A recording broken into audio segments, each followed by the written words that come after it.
हरे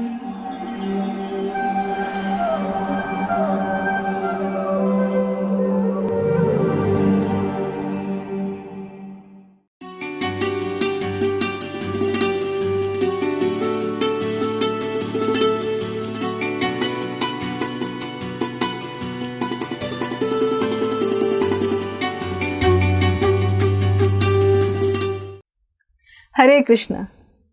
आज के कार्यक्रम में आप सभी का हार्दिक स्वागत है। हमारे वक्ता हैं श्रीमान प्रशांत मुकुंद प्रभु जी। प्रभु जी ने दिल्ली विश्वविद्यालय से इंडस्ट्रियल केमिस्ट्री में ग्रेजुएशन करने के पश्चात symbiosis institute of business management से MBA किया है। प्रभु जी कॉरपोरेट व मीडिया के विभाग में भी कार्य कर चुके हैं। श्रीमान प्रशांत मुकुंद प्रभु जी इस्कॉन के संस्थापक आचार्य भक्ति वेदांत स्वामी श्रील प्रभुपाद के प्रिय शिष्य परम पूज्य गोपाल कृष्ण गोस्वामी महाराज के दीक्षा प्राप्त शिष्य हैं। वर्तमान में प्रभु जी इस्कॉन दिल्ली के अनेक प्रचार कार्यक्रमों यथा भगवत कथा एवं भगवन नाम प्रचार कार्य में भी अपना योगदान प्रदान कर रहे हैं। तो आइए श्रवण करते हैं श्रीमान प्रशांत मुकुंद प्रभु जी के श्रीमुख से। धन्यवाद। हरे कृष्णा। हरे कृष्णा। आज हम आपके सामने श्रीमद् भगवद गीता के 16वें अध्याय पर चर्चा करने जा रहे हैं।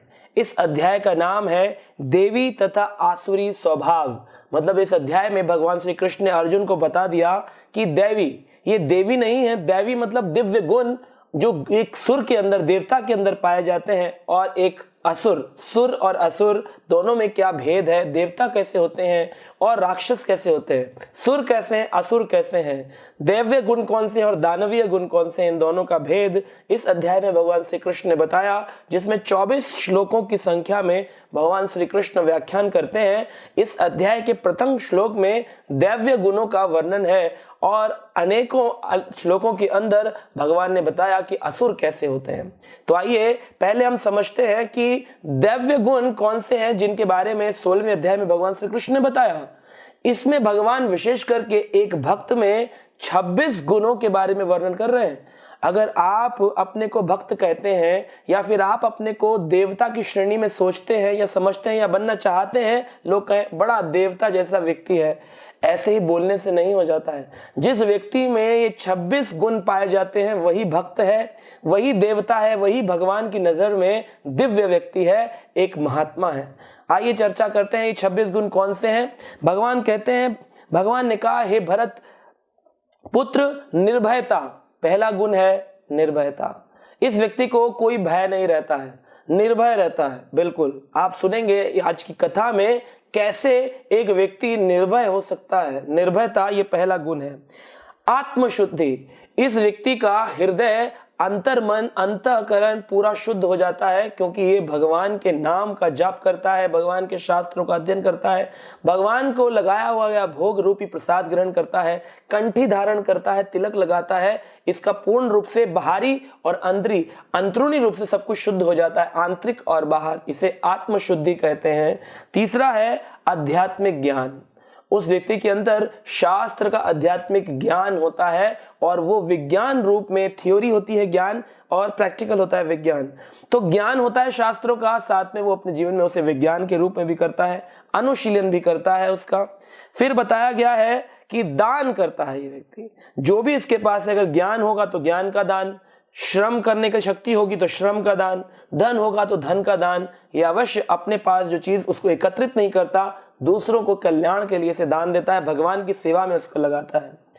पांचवा बताया गया कि व्यक्ति आत्मसंयमी होता है, उसकी इंद्रियां इधर उधर नहीं भागती हैं, वो आत्मसंयमी होता है, उसको पता होता है कि मुझे भगवान की सेवा में अपनी इंद्रियों को लगाना है। ऋषिकेश ऋषिकेन सेवनम भक्तिर उत्तमम, भक्ति उत्तम क्या है कि वो व्यक्ति अपने इंद्रियों को भगवान ऋषिकेश की सेवा में लगाए। आगे कहते हैं यज्ञ परायणता, इसको अपना नाम जप करना, जो भगवान का हरि नाम यज्ञ है उसके प्रति ये परायण रहे, यज्ञ परायणता। फिर कहा है वेद अध्ययन, वेद अध्ययन का मतलब भगवत गीता का अध्ययन, जैसे कि वेदों में जानने योग्य क्या है भगवान श्री कृष्ण, तो वेद अध्ययन का मतलब कि हम वेद लेकर ना बैठे, हम वेद मतलब जो भगवान श्री कृष्ण तक जाने के वेद हैं उनका अनुशीलन करें, जैसे भगवत गीता, श्रीमद् भागवतम, चैतन्य चरितामृत, महाभारत, उपनिषद, भक्ति रसामृत सिंधु, उपदेशामृत आदि जो गोस्वामी चैतन्य महाप्रभु के बताए गए रास्ते पर चलते थे, उनके द्वारा जो रचित ग्रंथ है उनका हमें अध्ययन करना चाहिए।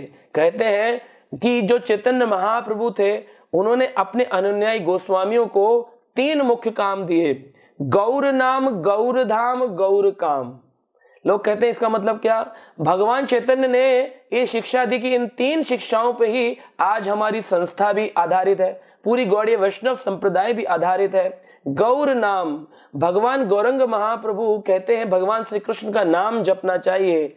तो इस प्रकार से जो गौरंग महाप्रभु का दिया हुआ हरे कृष्ण महामंत्र संसार को है, वो हरे कृष्ण मंत्र हमको जपना चाहिए और दूसरों को जपने के लिए प्रेरित करना चाहिए। गौर नाम, गौर काम, भगवान चैतन्य कहते हैं जो भगवान श्री कृष्ण के शास्त्र है उनको आप सरल भाषा में, आज की भाषा में संस्कृत से उनकी टीकाएं लिखनी चाहिए और वो संसार को प्रदान करनी चाहिए, और साथ में वो दूसरे लोगों के साथ उनकी चर्चा करनी चाहिए। तो विशेष हमारी चर्चाएं हो भगवान की कथाओं पर, भक्तों के साथ बैठ करके भगवान की कथाओं पर चर्चा करें, इसको कहते हैं गौर काम।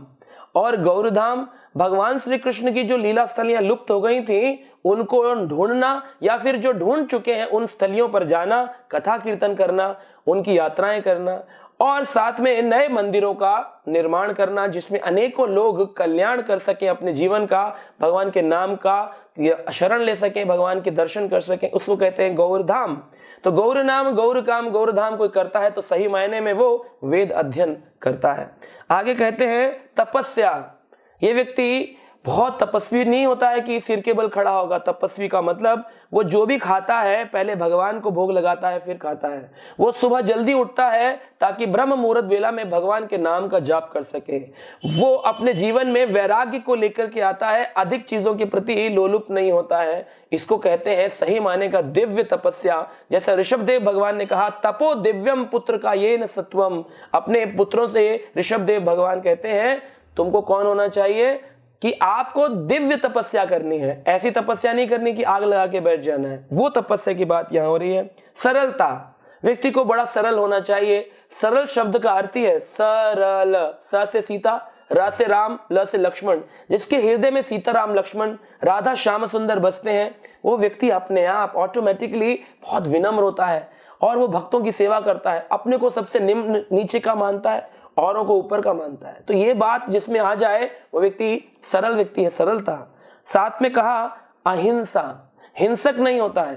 तो हिंसक ना होने का कारण ये नहीं कि खाली जीव जंतुओं को नहीं मारता, मांसाहार नहीं करता है। अहिंसा का मतलब है किसी से ऊंचे शब्दों में बात भी नहीं करता, किसी के दिल को द्रवित नहीं करता। कई बार लोग कहते हैं कि मैं तो उसे सुधार रहा था इसलिए मैंने ऐसी ऊंची आवाज में बोला। ये हिंसा है, किसी के दिल को कष्ट पहुंचा देना। अगर आपको लगता है आप शिक्षा देना चाहते हैं तो विनम्रता पूर्वक भी शिक्षा दी जा सकती है। तो ये अहिंसा। फिर कहते हैं सत्यता, सत्य का भाषण करता है। सत्यता का मतलब ये है कि हमेशा सत्य ही कृष्ण है। जैसे भागवत के प्रथम स्कंद प्रथम अध्याय प्रथम श्लोक में कहते हैं सत्यम परम धीमहि। तो हमारी धी, हमारी बुद्धि सत्य भगवान श्री कृष्ण की ओर ही लगनी चाहिए। जब कृष्ण चर्चा हो, कृष्ण ने जो कहा शास्त्रों में हम वो बात करें, तो ये सत्यता की शरण लेना है। आगे कहते हैं क्रोध विहीनता। इस व्यक्ति को कोई क्रोध नहीं आता, बिल्कुल शांत रहता है। इसने अपने क्रोध पर विजय प्राप्त करी है। इस अध्याय में भगवान कहते हैं नरकस्य त्रिविधम द्वारम। नरक के 3 द्वार हैं। कौन कौन से? कामः, क्रोधा, लोभा।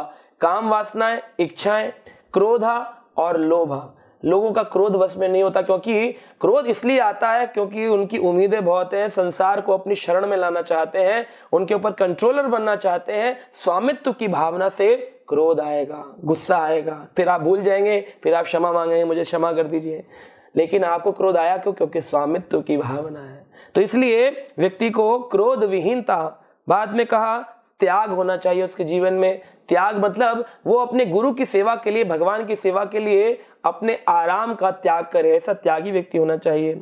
छिद्रनवेशन, छिद्रनवेशन का मतलब है कि वो दूसरों का जो क्रिटिसिज्म ना करे, छिद्रन्वेषण ना करे, दूसरों का क्रिटिसिज्म ना करे, और इसमें उसकी अरुचि हो, बिल्कुल क्रिटिसिज्म में उसका भाव ना हो। कोई अगर किसी की बुराई करता है वहां से हरे कृष्णा कह के भाग जाना चाहिए, पलायन हो जाना चाहिए।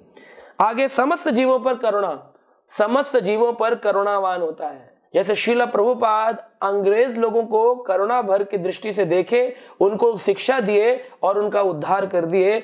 वृंदावन से 70 साल के बुजुर्ग व्यक्ति गए, जाकर के अमेरिका के लोगों को बदल दिए। ये ऐसी करुणा किसी व्यक्ति में होनी चाहिए। दूसरा, लोभ विहीनता, लालच ना हो, क्योंकि हम तभी किसी को ज्ञान नहीं दे सकते, उसका भला नहीं सोच सकते जब तक हम लोभ के अंदर वशीभूत हैं। क्योंकि हम सोचेंगे what is in it for me, मैं इसको दूंगा तो मुझे क्या मिलेगा। जब तक ये भावना है तब तक वो अभी दिव्य गुण नहीं आए उसमें, अभी वो असुर गुण के अंदर ही फंसा हुआ है। फिर है भद्रता, उस व्यक्ति को सबके साथ भद्रता का व्यवहार करना चाहिए, बहुत मधुर वाणी में, मृदु भाषा में बोलना चाहिए। जैसे कहते हैं चाणक्य पंडित, वचनम किम दरिद्रता, वचनों की दरिद्रता नहीं होनी चाहिए। ये लज्जावान होना चाहिए, इसके अंदर लज्जा होनी चाहिए, कब क्या बोलूं गुरु के सामने, वैष्णवों के सामने, भक्तों के सामने, समाज के सामने, कब क्या ना बोलूं, क्या पहनूं क्या ना पहनूं, लज्जावान होना चाहिए। संकल्पवान होना चाहिए, जो संकल्प कर लिया, एक बार डिसीजन ले लिया, उसमें फिर अड़िग रहना चाहिए, भगवान की सेवा में विमुख नहीं होना चाहिए। तेजवान, बहुत तेज होता है, इसके चेहरे पर, इसके पूरे अंग कांति में तेज निकलता है, क्योंकि ये भगवान के नाम का जप करता है। जैसे एक लोहा जब अग्नि का स्पर्श करता है तो वो भी अग्नि के जैसा बन जाता है। वैसे लोहा शीतल होता है, लेकिन अग्नि के स्पर्श से अग्नि जैसा तेज आ जाता है। ऐसे ही भगवान का भक्त तेजवान हो जाता है भगवान के संग में रह करके। और साथ में क्षमा, इसमें दूसरों को क्षमा करने की शक्ति होती है। कोई बुरा कर भी दे, फॉरगिवनेस एंड देन फॉरगेटफुलनेस, फिर पहले फॉरगिव कर दे, माफ कर दे, और फिर भूल जाए। फिर कहते हैं धैर्यवान, अगर भक्ति का प्रयास करने के बाद भी लोग उससे न जुड़े, लोग उसकी बात न समझे, लोग उसको समझे ना, वो कहे please listen to me, please try to understand me, मेरे को समझने का प्रयास करिए, इसको धैर्यवान रहना चाहिए। पवित्रता, इसके अंदर पवित्रता होनी चाहिए, क्या खाऊं क्या ना खाऊं, क्या पहनूं, इसको कम से कम दिन में 2 से 3 बार स्नान करना चाहिए। अंदर से जाप करके पवित्रता और बाहर से स्नान आदि करके पवित्रता। वस्त्र जब भी पहने तो सादा जरूर पहने, लेकिन फटे हुए ना पहने, पवित्र वस्त्र पहने, धुले हुए वस्त्र पहने। और उसमें ईर्ष्या की भावना समाप्त हो चुकी होती है, ईर्ष्या नहीं होती है, उसके मन में किसी के प्रति द्वेष नहीं होता है, और सम्मान पाने की भावना से ये मुक्त होता है कि लोग मेरा सम्मान करें। सम्मान जब मिले तो सोचना चाहिए मैं फंसने वाला हूं माया के चंगुल में, वहां से तुरंत भाग जाना चाहिए कि अरे अरे अरे मेरा सम्मान मत करिए। लेकिन आजकल हम देखते हैं लोग तो खुद ही अपना सम्मान कर रहे होते हैं। तो इस प्रकार से हमने 26 गुणों का वर्णन किया। हम पूछना चाहते हैं आप में इन 26 गुणों में से कितने गुण हैं? आप देखिए, अगर जिसमें ये 26 गुण हैं वही व्यक्ति दैव्य मतलब दिव्य प्रकृति के संरक्षण में है, वही व्यक्ति महात्मा है, वही साधु है, वही देवता है। अन्यथा उसमें अगर ये गुण नहीं है, जो कि हम लोगों में नहीं है, वो गुण असुरी गुण है। अगर ये गुण नहीं है तो हम असुर हैं, हम राक्षस हैं, हम अभी फंसे हुए प्रकृति के नियम में। जिसमें दैवी गुण होते हैं, ऐसी एक प्राचीन इतिहास पद्म पुराण में मिलता है, जिसमें कहा गया सौराष्ट्र में एक राजा रहते थे, खांडबाहु, बड़े प्रतापी राजा थे, इंद्र के समान शक्तिशाली दिखाई देते थे। और इन्हीं के राज्य में एक हाथी था, वो बड़ा मदमस्त हाथी था। अगर उसको शराब पिला दी जाए, ताड़ी पिला दी जाए, फिर तो वो पागल हो जाता था, वो पूरे के पूरे महलों को उखाड़ कर रख देता। बड़ा शक्तिशाली एक हाथी था। वो हाथी कहाँ रहता है? हाथी सार नामक स्थान में रहता है। जैसे घोड़े को अस्तबल में रखते हैं, ऐसे हाथियों को हाथी सार स्थान में रखते हैं। उस हाथी सार स्थान में हाथी वाहन, जो हाथी को चलाने वाले जो सारथी होते हैं, वो हाथी वाहन लोग उसके ऊपर चढ़े थे और अंकुश से उसको साधने की कोशिश करते थे तो लोगों को गिरा देता था, कुचल देता था। ऐसा शक्तिशाली हाथी एक दिन पागल होकर पूरे राज्य को तोड़ फोड़ रहा था। राजा खांडबाहु को जब ये पता चला तो खांडबाहु दौड़े दौड़े अपनी खंड रूपी तलवार लेकर के प्रकट हुए और कहते हैं मैं अपनी खड़क से अभी इस हाथी की गर्दन काट दूंगा, लेकिन ये हाथी तो तब कटेगा ना जब ये रुकेगा। अरे वो तो तोड़ रहा है, फोड़ रहा है, लोगों को उठा के पटक रहा है, सारे के सारे सैनिक घबरा रहे हैं, कोई भाला नोक रहा है, भाला फेंक रहा है, फिर भी वो किसी से बश में नहीं आ रहा था। ऐसा जो ये खांडबाहु के राज्य में हाथी था, इसको वश में करना असंभव नजर आ रहा था। तो इस समय राजा सोच रहे थे क्या करूं, कैसे राज्य के लोगों की रक्षा करूं। तभी देखते हैं कि एक वहीं पास ही के स्थान से एक महात्मा गुजरे जो अभी अभी स्नान कर करके आए थे नदी से, और इन महात्मा के वस्त्र थोड़े गीले थे। और ये महात्मा सामने आए और लोग चिल्ला रहे थे, महात्मा जी हट जाइए, महात्मा जी हट जाइए, साधु हट जाइए। लेकिन ये हटे नहीं, क्योंकि अभी हमने पढ़ा जो व्यक्ति होता है वो अभय होता है, भय रहित होता है। सीधा चलते रहे, चलते चलते आए, देखा हाथी लोगों को परेशान कर रहा, बिल्कुल हाथी के नजदीक आए, आकर के एक हाथ से हाथी की दाढ़, जो लंबे दांत होते हैं, उसके इस किनारे हिस्से पे छू दिया। स्पर्श करने मात्र से ये व्यक्ति जो हाथी था पूरा का पूरा शांत हो गया। लोग अचंभित हो गए, ऐसा कैसे हो गया। सारे के सारे सैनिक चिल्लाने लगे, महात्मा जी की जय हो, महात्मा जी की जय हो। इनके पास आए सभी सैनिक पूछने लगे, महात्मा जी आप में शक्ति कैसे आई। राजा खंडबाहु ने भी यह प्रश्न पूछा, हे महात्मा आप इतने शक्तिशाली कैसे हो गए। तो महात्मा ने वर्णन किया, मैंने भगवद गीता के 16वें अध्याय दैवी और आसुरी प्रवृत्ति जो है इसका मैंने इस स्वभाव के बारे में पढ़ा है, और पढ़कर के मैं इस अध्याय के निरंतर जाप करता हूं, जिससे मुझ में भय समाप्त हो गया है। हम देखते हैं समाज में लोग भयभीत हैं। कोई व्यक्ति अपने धन के चले जाने से भयभीत रहता है, कोई व्यक्ति धन कमाने की परेशानी से भयभीत रहता है, किसी के पास अधिक धन है तो चोरी ना हो जाए इसका खतरा है, किसी व्यक्ति के पास में इज्जत का सोचता है, कोई व्यक्ति धन का सोचता है, कोई व्यक्ति किसी न किसी बात में कहीं ना कहीं हम इज्जत, मान, प्रतिष्ठा, धन, कनक, कामिनी कहीं ना कहीं हम फंसे होते हैं, जिसके कारण हमें भय रहता है। अगर हमें भय नहीं है, कोई बोले नहीं मैं तो नहीं डरता, तो आपके ऊपर कोई एक नकली सांप भी फेंक देना, आप दौड़ करके भागेंगे। क्यों? क्योंकि आपको मृत्यु से डर लगता है। हमको लगता है मैं करता हूं, मैं ही संरक्षक हूं। लेकिन एक बात बताएं, कहते हैं कि हमें भयभीत नहीं होना चाहिए, क्योंकि आज जो कुछ भी हो रहा है वो भगवान श्री कृष्ण की कृपा से हो रहा है। जब जब जो होना है तब तब सो होता है। इस बात को अगर हम समझ जाएं तो हम जब जब जो होगा तब तब सो होगा, लेकिन उस परिस्थिति पर मैं कैसे व्यवहार करता हूं, on this situation how I react, मैं कैसे बर्ताव करता हूं, ये आजादी भगवान ने दी है। तो परिस्थितियां तो पहले से फिक्स्ड हैं, लेकिन मैं अब कैसे इस पे बिहेव करूंगा, बर्ताव करूंगा, ये आजादी मेरे पास है। लोग बोलते हैं हमारे पास कहां आजादी है, हम तो बंधे हुए हैं। हम बंधे भी हैं, खुले भी हैं। बंधे हैं क्योंकि हम सिचुएशंस को चेंज नहीं कर सकते जो आने वाली हैं, लेकिन हम खुले कहां हैं, हम इन सिचुएशंस पे कैसे रिएक्ट करेंगे, ये आजादी हमें भगवान ने दे रखी है। तो इन्हें हमें समझना चाहिए और आप परिस्थितियों को स्वीकार करना चाहिए। देखिए दो ही रास्ते हैं, या तो हंस करके स्वीकार करो या तो रो करके स्वीकार करो। जो हंस के स्वीकार करता है वो व्यक्ति समझदार है, वही देवता है, वही साधु है। तो साधु जो थे, इन्हों के स्पर्श से हाथी रुक गया, क्योंकि इन्होंने अपने जीवन में भगवत गीता के 16वें अध्याय को पढ़ा और भय रहित हो गए। लोग सोचते हैं मैं मर जाऊंगा तो मेरे परिवार का कौन संरक्षण करेगा, उसको कौन चलाएगा। लेकिन कई बार हम देखते हैं कई लोगों के घर में मृत्यु होती है, लेकिन फिर भी उनके परिवार के लोगों को, उनके बच्चे आदि को पालने के लिए कोई ना कोई होता है। तो कौन पालता है? तो ये बात हमें समझनी चाहिए कि मृतक को भी, मरे हुए व्यक्ति को भी हरि दे देते हैं। हरि जो भगवान श्री कृष्ण है, मृतक को हरि देत है लकड़ी, कपड़ा, आग। लकड़ी मिल जाती है, कपड़ा मिल जाता है, आग मिल जाती है। अगर कोई लावारिस व्यक्ति हो, रोड पे पड़ा हो, जिसकी मृत्यु हो गई हो एक्सीडेंट में, उसको भी अगर पता ना चले किस परिवार का है, तो लोग चिता पर ले जाएंगे, लकड़ी लगाएंगे, कफन उड़ाएंगे और उसको साथ में अग्नि लगा करके उसका अंतिम संस्कार करेंगे। तो मृतक को हरि देत है लकड़ी, कपड़ा, आग, जीवित नर चिंता करे, ये बड़ा दुर्भाग्य। ये दुर्भाग्य की बात है कि जीवित नर जो है ना वो चिंता में रहता है। तो हमें समझना चाहिए कि हमें चिंता नहीं करनी है, भगवान के भरोसे रहना है, इन गुणों को अर्जित करना है। तब जाकर के हम शास्त्र की शरण ग्रहण लेंगे तो फिर हम संसार में सही रूप से जीवन व्यतीत करेंगे, आनंद से जीवन व्यतीत करेंगे। राजा खंडबाहु को जब ये बात पता चली तो उन्होंने कहा कि हे महात्मा, मैं आपको अपना गुरु बनाना चाहता हूं। वो महात्मा बोले ठीक है, आप मेरे शिष्य बनना चाहते हैं, तो मैं आपको स्वीकार करता हूं अपने शिष्य के रूप में, लेकिन आपको भी 16वें अध्याय का पाठ करना पड़ेगा। उसने कहा, हाँ मैं भी चाहता हूं कि मैं भय रहित हो जाऊं।